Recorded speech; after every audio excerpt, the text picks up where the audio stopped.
The Golden Bachelorette, night one, delivered. Not a dry eye in the house, at least not in my house. Let's dive into Limo Entrances and discuss the night. Welcome to Reality TV Therapy with me, Dr. Diane. Welcome back.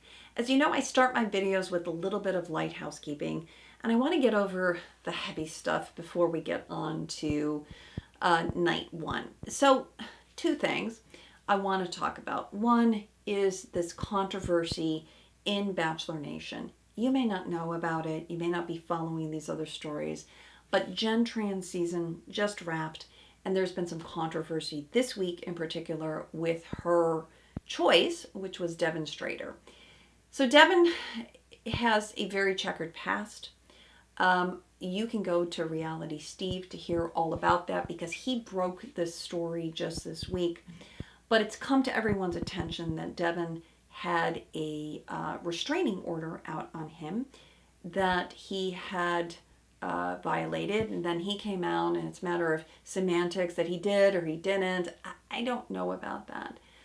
But the problem is, did production overlook this? Because everyone who goes on the show signs a contract that says they've not committed a felony and they've not had prior restraining orders. So we're going to see what happens with this. I don't want to give this more airtime, but I just want to know from the franchise what they're going to do moving forward to keep the lead and the women on the show safe. Bad behavior like this can predict future behavior. That's why I want to take it seriously. But what I worry about is it really mars the integrity of the show, and then good women don't want to come on the show because of that. So the question is, how do they hold people accountable? You know, you might have amnesia like Devin and maybe forget or think your past won't come back to haunt you. I will tell you this, Bachelor Nation are some of the biggest PIs, sleuths out there. They will find it if they need to. So don't go on the show thinking your skeletons will not come out, because trust me, they will. Why is this relevant? Because supposedly there's somebody on the Golden Bachelorette who also had a restraining order. I'm not going to announce his name because I don't know if this is a rumor or not, but we've got to do better, ABC. Hire the people you need to check these people out, hold them personally accountable, because it looks bad for the brand. Okay. So the second thing I wanted to address is just the elephant in the room. Last time the show didn't work. I was very devastated by that. Why would I watch this time? So many people are like, I'm out. It didn't work. Well, here's the thing. What is actually working? Does that mean they stay together or not? People do fall in love in this circumstance. That's why the show has been around for 20 plus years. Okay, but here's what I want to say, because Joan deserves her own fresh start. She has nothing to do with Gary and Teresa. And Gary and Teresa were a very different relationship, but Gary was different. Okay. So Gary got a very big glow up on the show. He was an unknown quantity. No one had ever heard of him before. We didn't know any of these women. It was a brand new show. But they took him from one person and kind of made him another, and then not just physically glowed him up, they glue up his story that he'd never had any relationships since his wife had died. And that wasn't really true. And then that whole drama came out. So what I want to say is, Joan, though, I don't think she's Gary. Gary loved the attention. He loved the feedback that you're so kind and so sensitive and so caring. You could see that that really got to him, and he was really feeding off of that. Joan's her own person. She is solid. And she has watched the show. She said it multiple times. She knows this show inside and out. And so I think she's already taking notes. What am I going to do differently? That's why I don't think that we're going to get the same. Joan has come out and said, I'm not moving. These are the things that I want. I'm not going to settle. She knows her worth. She's got a sense of self and confidence. And so therefore I am very hopeful. Now, I also, as I said in my last video, we could take off the table the whole engagement. She's not in a rush. I love that for Joan. So I'm hopeful. And for me, it's a real win if there's a love story here. Who cares what that final actually looks like? Okay, now let's switch gears, and I want to talk about the artistry of this show. What I love is learning about the lead as much as possible. I want to know their family. I want to know their history, because then we get behind their story. We're more invested in their journey when we know more about them. And what we learned this time is a lot about Joan, about the pain of losing her husband to pancreatic cancer, but that she was also surprised about his death. I guess they thought maybe he would live for longer. You know, it's not uncommon in grief to have some guilt, to even feel like you're ready to move on. But am I cheating on my late spouse? So I want to normalize all of that, because I think grief is complex. And this idea of readiness, I mean, these people have full lives and stories and children. And so that's what makes it just so much richer. Now, the other part of this story that just really got me going was the hawk.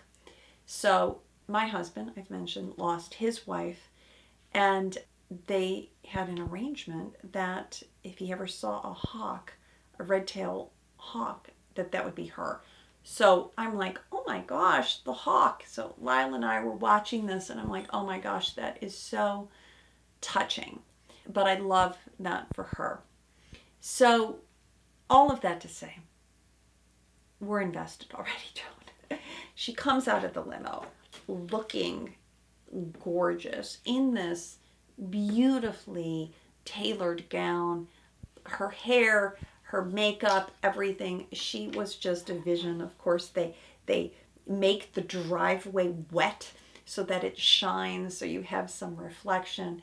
And she just looked like a stunner with her train. The men were also decked out. Here's what I'm going to be watching for, though. I'm going to be watching for the fashion, of course, but I'm going to be watching for Joan's body language, because the body language is always a tell.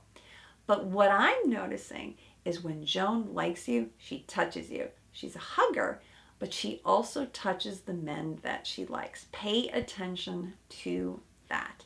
I think those are tells.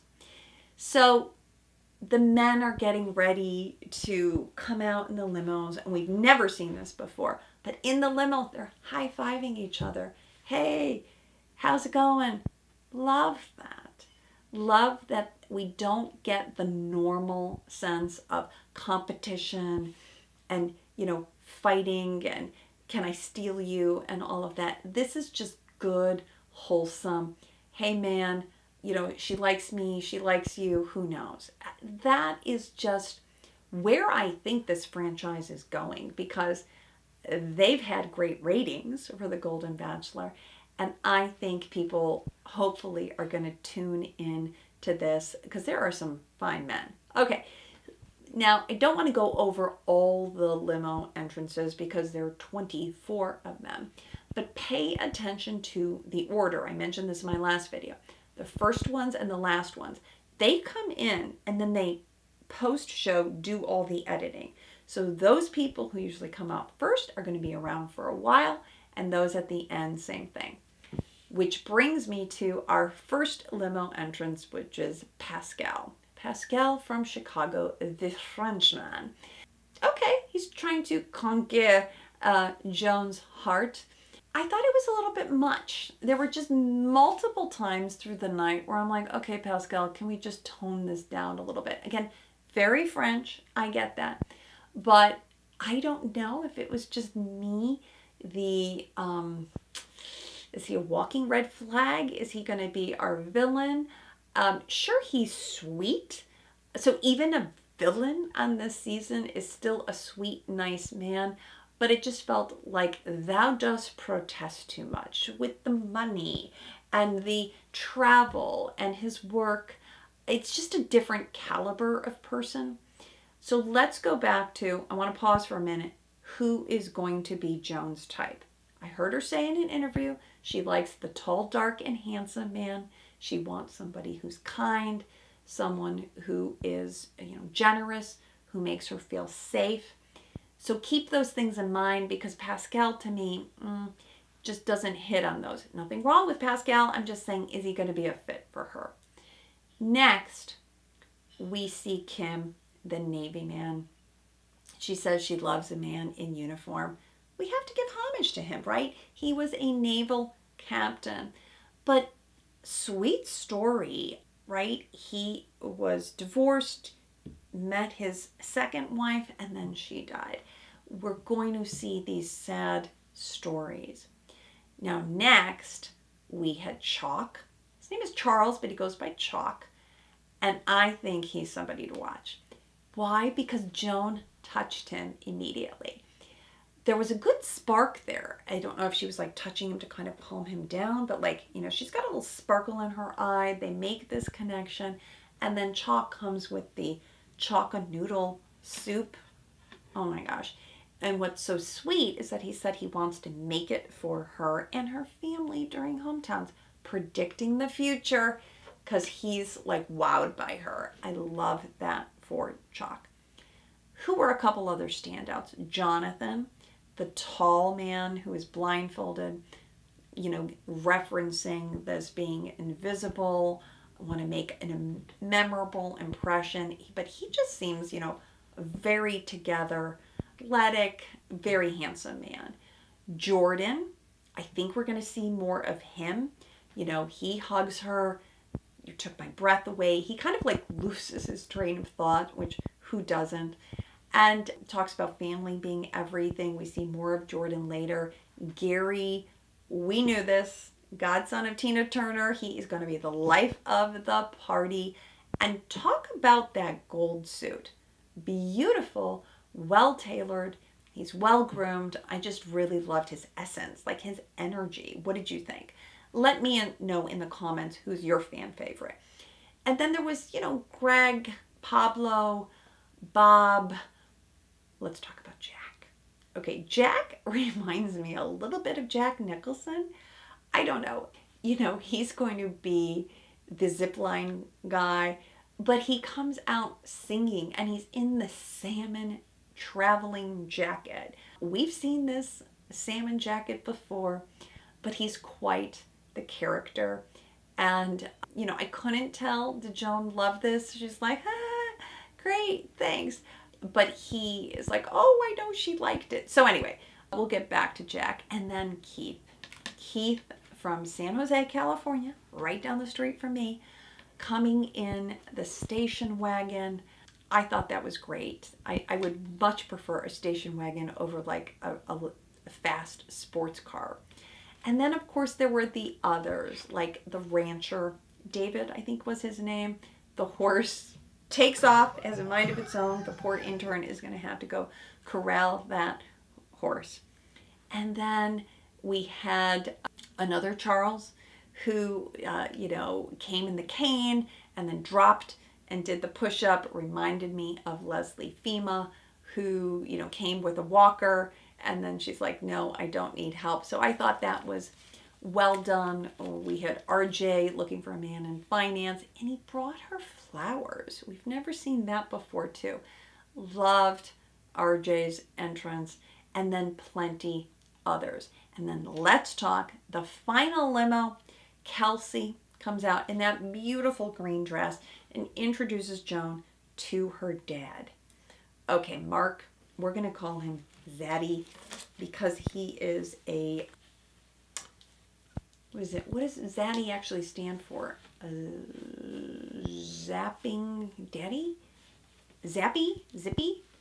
Daddy? Anyway, they say Zaddy, and Mark is looking fine, right? What a great smile, so sweet. But that, we know Mark, he's a known quantity because we met him on The Bachelor. and he's a fan favorite. He's going to be a lot of fun.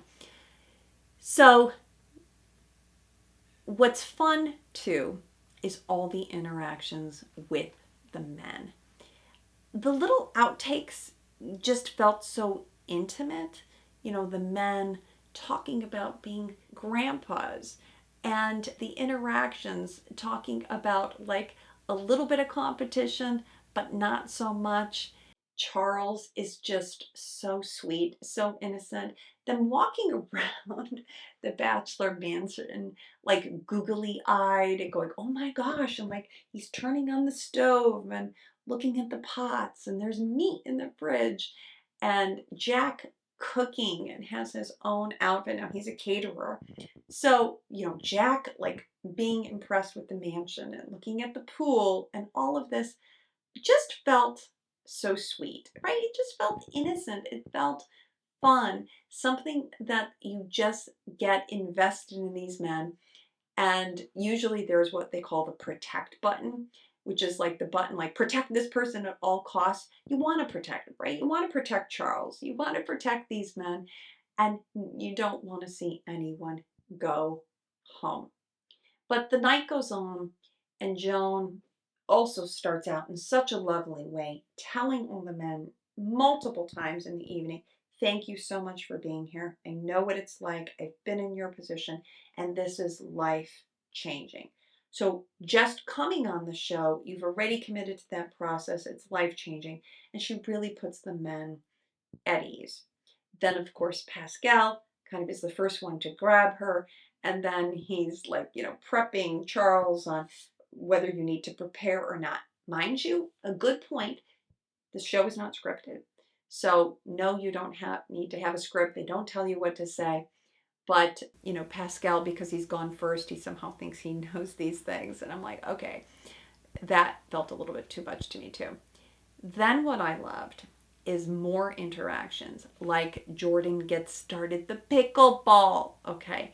He tells her a little bit more about himself. They start playing pickleball.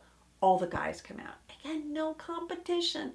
Pick up a paddle, have fun. Joan's like in the back getting whacked with all the balls.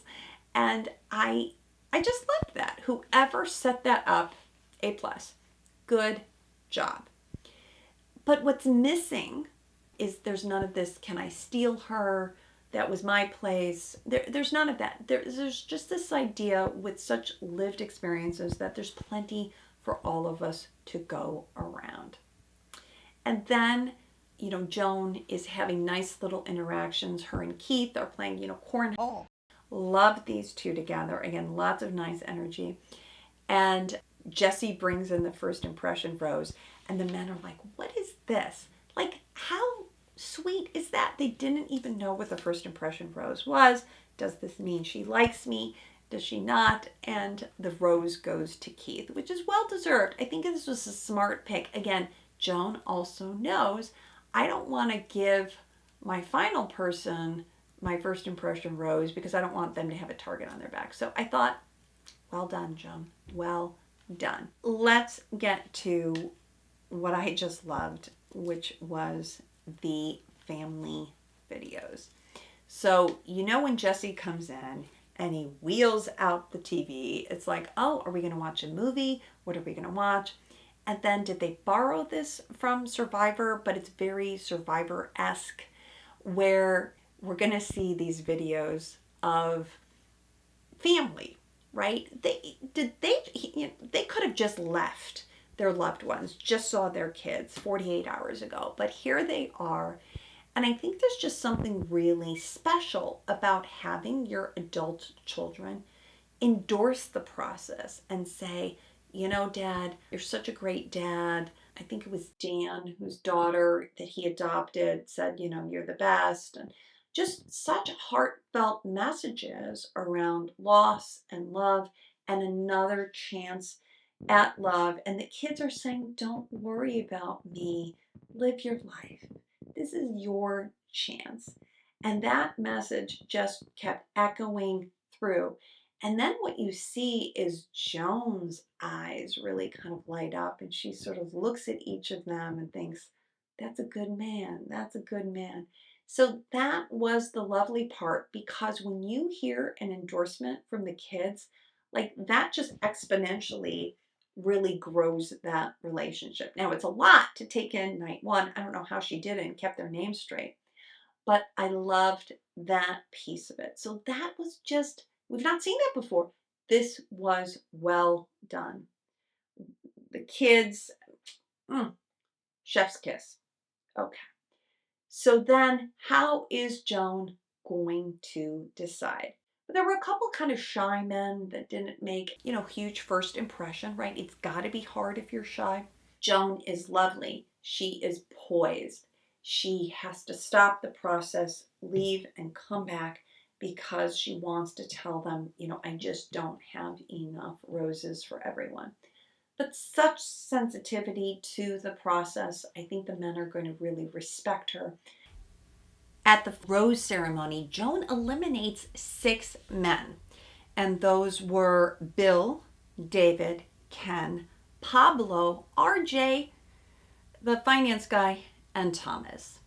So we are down to 18 men.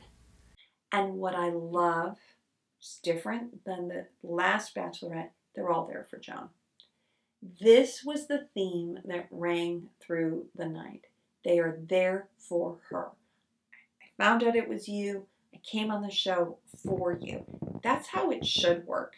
It's such an endorsement to know that they didn't think it was going to be somebody else. They didn't think it was going to be Susan or Kathy or somebody else and go, oh my God, it's Joan. They knew it was Joan. They cast it for her. Who knows if it's a fit or not, but that was the lovely piece. So to land this plane, to land this rose, is there anything we can learn? Be yourself. Take a chance on love. You never know. Life is short, and then it's not. But go for it, right? She said herself that, she was so nervous. I'm not sure who she was talking to. Was it Keith? She was so nervous in the limo, and she said, I don't need to be doing this, but it was worth it. And you stretch beyond your comfort zone. And that is the takeaway. That's the joy of this show. These nuggets, these messages that it's never too late to find love, that get out of your comfort zone. So if you are single, I am going to give you a little homework assignment. Okay? You may not be ready to go on a show like this, but I want you to just start getting out of your comfort zone. What are you going to do this week? Okay? You may be partnered, you may be married. What are you going to do to get out of your comfort zone?